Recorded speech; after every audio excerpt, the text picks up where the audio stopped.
창세기 40장 1절에서 8절 말씀. 그 후에 애굽 왕의 술 맡은 자와 떡 굽는 자가 그들의 주인 애굽 왕에게 범죄한지라. 바로가 그 두 관원장 곧 술 맡은 관원장과 떡 굽는 관원장에게 노하여 그들을 친위대장의 집안에 있는 옥에 가두니 곧 요셉이 갇힌 곳이라.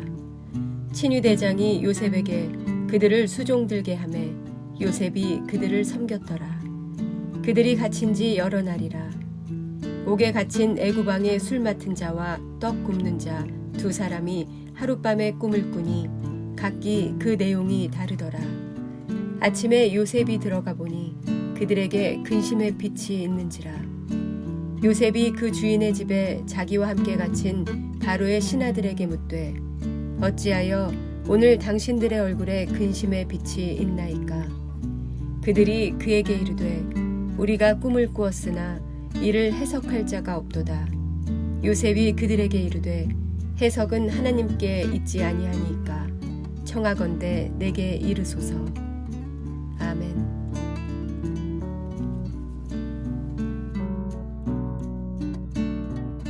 함께 기도하겠습니다. 하나님, 우리 삶의 땅끝에 놓인다 할지라도 절대 우리를 버리지 않으시고 그 자리에서조차도 주의 놀라운 섭리를 베풀어 주심에 감사합니다. 오늘도 우리에게 그 고백, 그 찬양이 있게 하여 주옵소서. 이 모든 말씀 예수님 이름으로 기도하였습니다. 아멘.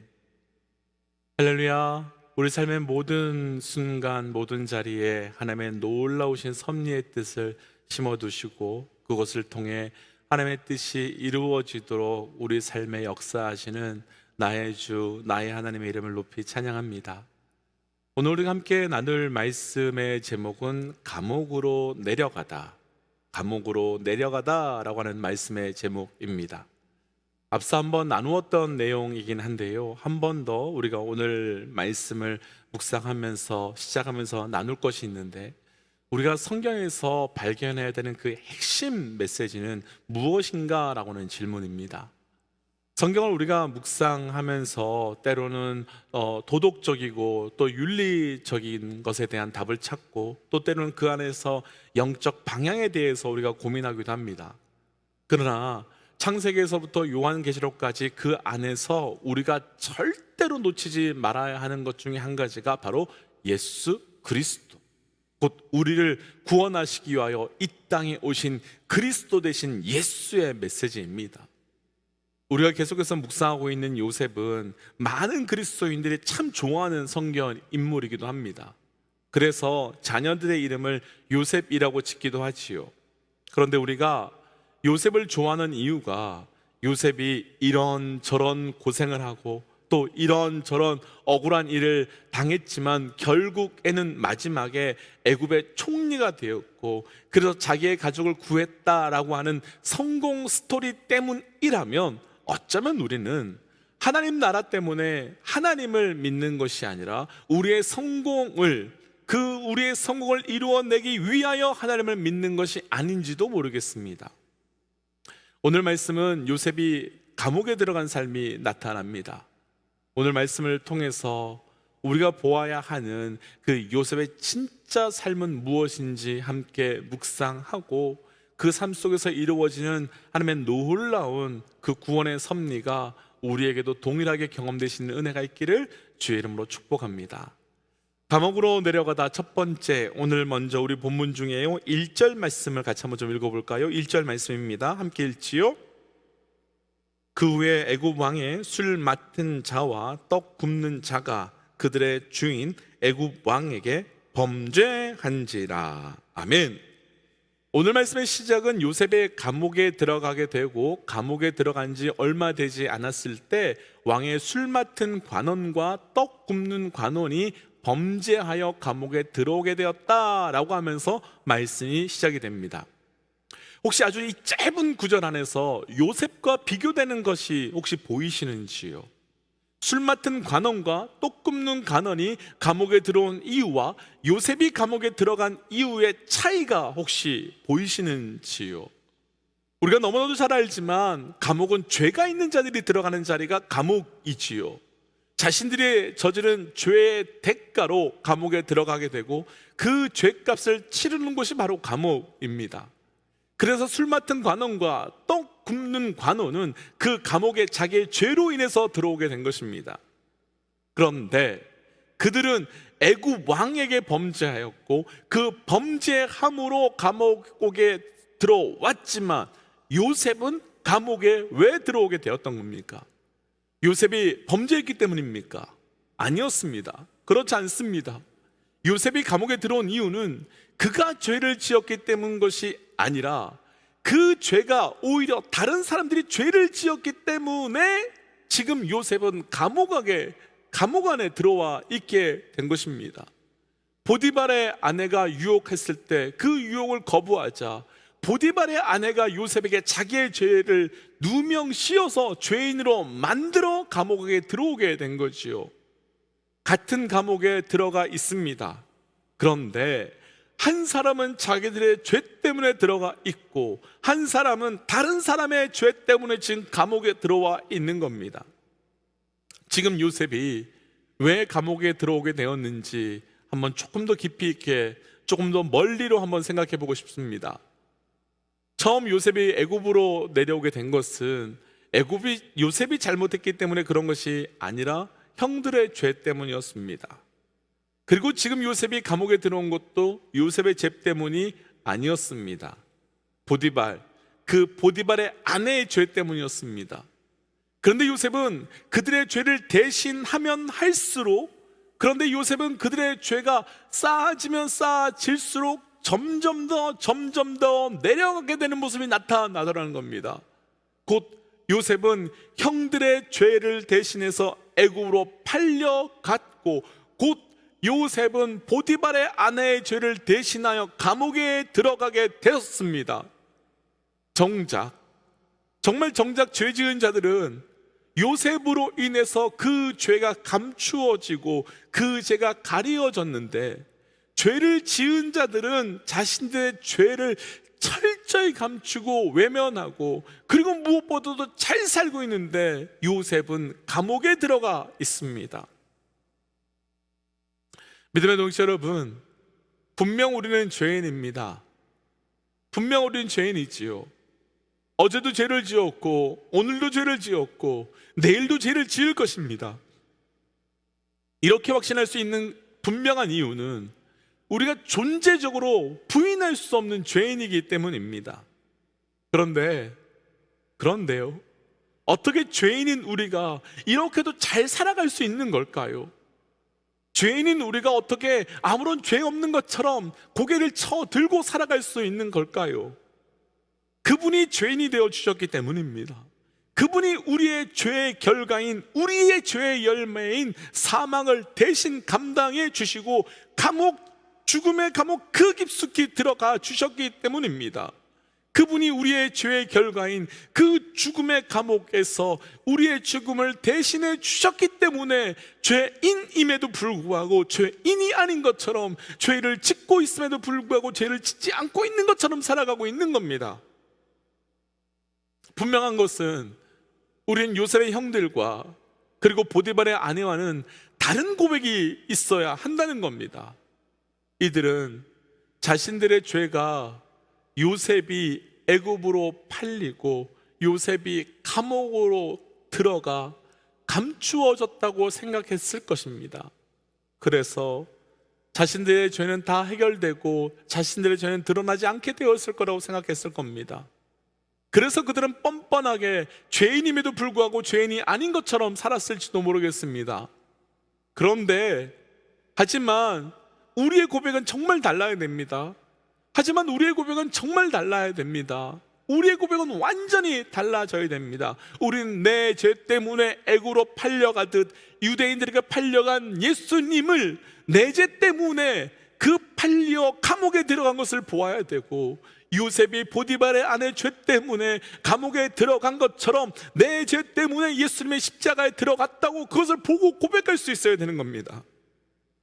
분명히 그것을 고백하는 삶과 분명히 그것을 고백하지 못하는 삶은 그 삶의 은혜와 그 삶에 누려지는 은혜 감격은 완전히 다를 수밖에 없을 것입니다.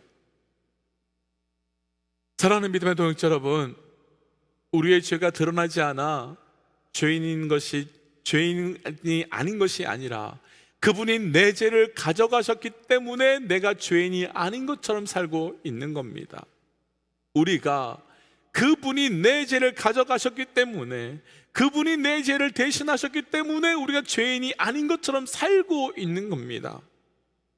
축복하고 도전하기는 내 죄를 대신하여 감옥 깊숙이 들어간 그 예수의 은혜를 기억하며 살아갈 수 있는 자 되시기를 주의 이름으로 도전합니다. 오늘 말씀에서 잠깐 묵상하고 싶은 한 사람이 있는데 바로 보디발의 아내입니다. 왜 보디발의 아내는 요셉에게 누명을 씌웠을까요? 잘못했다가는 자신의 죄가 다 드러날 수 있으니 그냥 잠잠히 있는 것이 어쩌면 좋지 않았을까요? 오히려 그렇게 했다가 문제를 더 크게 만들 수도 있는데 그냥 잠잠히 넘어갈 수도 있었을 텐데, 보디발의 아내는 요셉에게 거절당하자 요셉을 죄인으로 만들어 감옥에 쳐 넣어버립니다. 이유가 있습니다. 죄인된 인간은 자기의 뜻대로 안 된 그 대상을 악한 것으로 만들어버리는 악한 습관이 있기 때문입니다. 다시 한번 나눠보겠습니다. 죄인의 습성은, 죄인된 인간은 자기의 뜻대로 안 된 그 무엇을 악한 것으로 만들어버리는 악한 죄의 습성이 있기 때문입니다. 그러니까 그것이 내 것이 안 된 이유는 내가 부족하거나 내가 능력이 없기 때문이 아니라 그것이 악하기 때문이라고 말하는 겁니다. 왜냐하면 그래야 내 자존심이, 그래야 내 위치가, 내 자아가 지켜지기 때문입니다. 예수님께서 예루살렘 성에 입성할 때 많은 사람들은 종려나무 가지를 흔들면서 호산나 다윗의 자손이여 우리를 구원하소서, 우리를 구원하소서라며 환영하며 환대하며 높여 불렀습니다. 그런데 그랬던 그들이 얼마 지나지 않아서 돌변하여서 예수님을 십자가에 못 박으면서 살인마로 변했습니다. 사실 상황만으로 보면 이해가 안 됩니다. 예수님이 그들에게 피해를 준 것도 없습니다. 예수님이 그들을 어렵게 한 것도 없는데, 그런데 그렇게 환영하고 우리의 왕이 되어달라고 외쳐 불렀던 그 군중들이 왜 예수님을 십자가에 못 박아버리는 엄청난 짓을 그렇게 순식간에 돌변하게 되었겠습니까? 바로 보디발의 아내와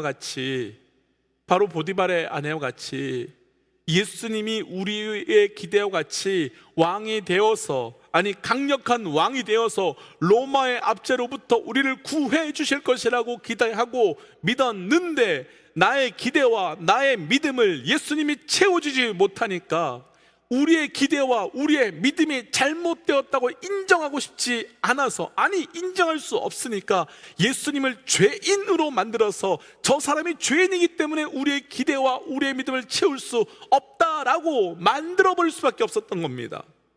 그러니까 나의 기대와 나의 믿음이 틀렸다가 아니라 예수님이 죄인이었기 때문에, 예수님이 틀렸기 때문에 십자가에 못 박아버리게 된 것이지요.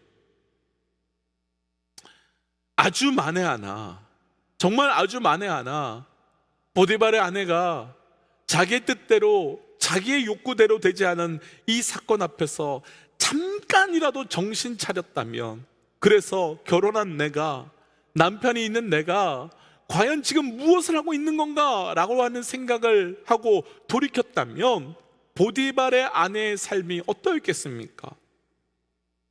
사랑하는 믿음의 동역자 여러분, 우리의 뜻대로 우리의 삶이 펼쳐지지 않는 사건 앞에서, 또 우리의 뜻대로, 우리의 강구대로 우리의 삶이 이루어지지 않는 나의 기도 앞에서 그리고 우리의 부르짖음대로 응답되지 않는 우리의 엎드림 앞에서 우리가 할 것은 하나님의 능력이 없다, 하나님은 우리의 기도를 듣지 않으신다, 하나님은 살아계시지 않으신다, 그것이 아니라 나의 뜻이, 나의 간구가, 나의 부르짖음이, 나의 그 소망이 먼저 그분의 뜻과 합당한지를 살펴보아야만 하는 것이며, 내 뜻이, 나의 간구가, 나의 부르짖음이 먼저 그분을 부정하기에 앞서 나의 뜻과 나의 간구가 먼저 부정되어야만 되는 겁니다.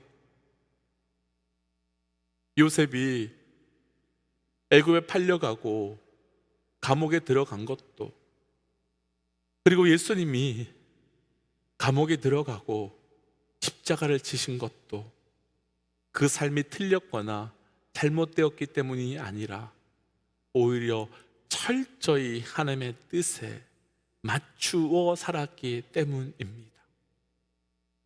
그래서 축복하고 도전하기는 우리의 뜻대로, 우리의 계획대로 되지 않는 그때 오히려 그분의 뜻대로 살고 있음을 믿고 그 걸음에 순종할 수 있는 삶이 되시기를 주의 이름으로 도전합니다. 오늘 말씀에서 나눌 두 번째, 감옥으로 내려가다, 우리 좀 내려가서요 8절 말씀 함께 좀 읽어볼까요? 8절 말씀입니다. 함께 8절 말씀을 좀 읽어보지요. 그들이 그에게 이르되 우리가 꿈을 꾸었으나 이를 해석할 자가 없도다. 요셉이 그들에게 이르되 해석은 하나님에게 있지 아니하나이까? 청하건대 내게 이르소서. 아멘. 요셉이 감옥에 들어갔습니다. 그리고 얼마 되지 않아서 애굽 왕의 신하들이 감옥에 들어갔고 요셉이 꿈을 꾼 것처럼 이들도 꿈을 꾸게 되었습니다. 이 꿈에 대한 말씀은 내일 조금 더 자세히 나누게 될 터인데, 그 꿈으로 인해서 고민하고 있던 신하들에게 요셉은 자기에게 말하라고 말합니다. 그런데 우리가 방금 읽었던 8절 말씀에서 보면 요셉은 꿈을 내게 말하면 내가 해석하겠다고 말하지 않습니다. 해석은 하나님께 있다고 말하면서 하나님을 증명하지요. 살다 보면 우리가 원하지 않는 곳에 있게 될 때가 있습니다.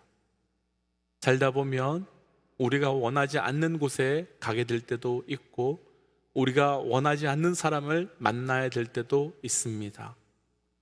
오늘 말씀의 제목으로 이야기한다면 감옥 같은 곳을 갈 때가 있고, 또 감옥 같은 사람을 만날 때도 있고, 또 감옥 같은 위치에 놓을 때도 있습니다. 왜일까요? 요셉은 오늘 말씀에서 분명히 말하지요. 해석은 하나님께 있습니다. 해석은 하나님께 있습니다. 곧 모든 주권이 하나님께 있음을 애굽 왕의 모든 신하들에게 선포해 버립니다. 그럼 우리 삶에서 감옥의 시간은 어떤 시간일까요? 우리 삶에서 감옥과 같은 그 관계들은 어떤 관계일까요? 하나님의 주권을 선포하는 시간입니다. 하나님의 주권을 인정하는 자리입니다. 하나님의 살아계심을 증거하고 선포하는 때입니다. 사랑하는 믿음의 동지 여러분, 우리가 감옥에 산다고 해서 죄수처럼 사시면 안 됩니다. 우리가 감옥에 있다고 해서 죄수로 우리 자신을 착각하시면 안 됩니다.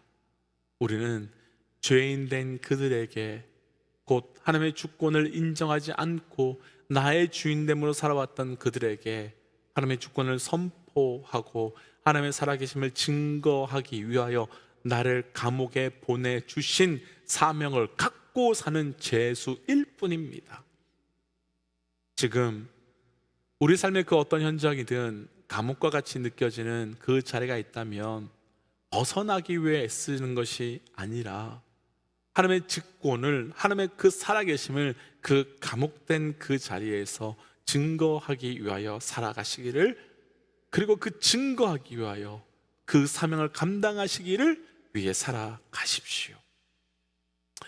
그래서 오늘 말씀을 기억하며 우리가 좀 이렇게 기도하고 싶습니다. 하나님, 우리 삶의 감옥과 같은 자리에 보내실 때 그곳에서 내가 무엇을 하며 어떻게 살아가야 되는지 분명히 알게 하여 주시고 온전히 하나님의 뜻을 따라 살아 그 하나님의 주권을 증명하며 하나님의 살아계심을 선포할 수 있는 자로 살게 하여 주옵소서라고 함께 시간 기도하고 또 예배의 자리 마무리하도록 하겠습니다. 함께 기도하지요.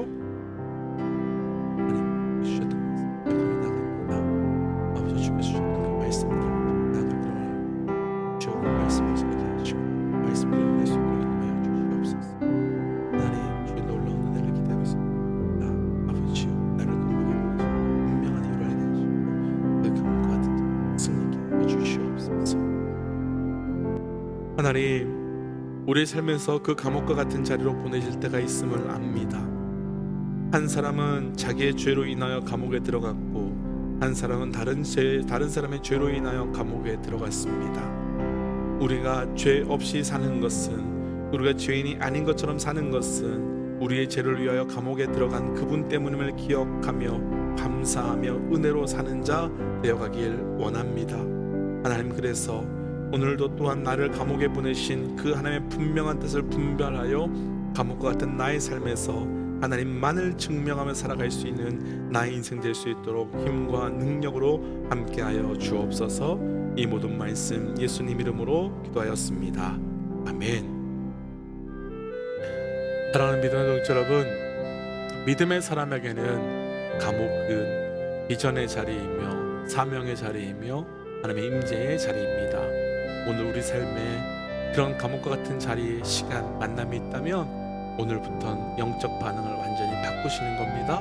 우리 함께 시간 선포하고 또 각자의 기도의 자리로 또 삶의 자리로 들어가지요. 함께 선포하겠습니다. 하나님은 살아계십니다. 아멘. 승리하십시오. 함께 기도하겠습니다.